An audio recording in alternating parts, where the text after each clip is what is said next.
Rushing to work could be the worst experience you can face sometimes. Not only do you have the possibility of being late, but you have to hurry up and you could be forgetting things. You might be driving quickly.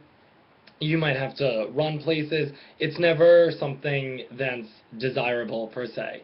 And when you're working in retail, sometimes it could be even worse depending on who you have to report to.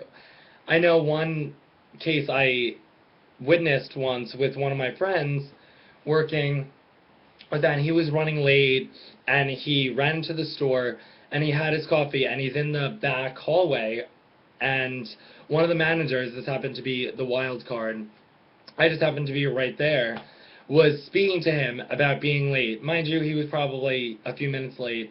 Granted, no one should necessarily be late, but it wasn't really that big of a deal.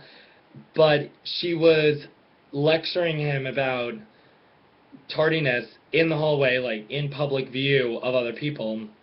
And I was right there, regardless of whether or not we were friends. It's so unprofessional and just rude to do that. It's embarrassing. And also, she wouldn't let him get to the back room to put his stuff away and to clock in and then get to the sales floor. So you're preventing him from doing his job even further and making him even later by wanting to flex your manager bone and to show people who's boss.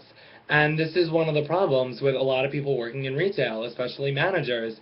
They take their title very seriously, and in fact too seriously, to the point where it really is a detriment to the overall operations of the store and the morale, rather, because it really impacts how people feel and think about things. And it doesn't really make it a fun workplace environment. Not only do people actually care about being on time, even when they're working in retail, which me and my friends cared about and didn't like being late at all, but you're preventing him from doing his job by lecturing him and physically being in the way of him going to the back room. Like, it's just crazy.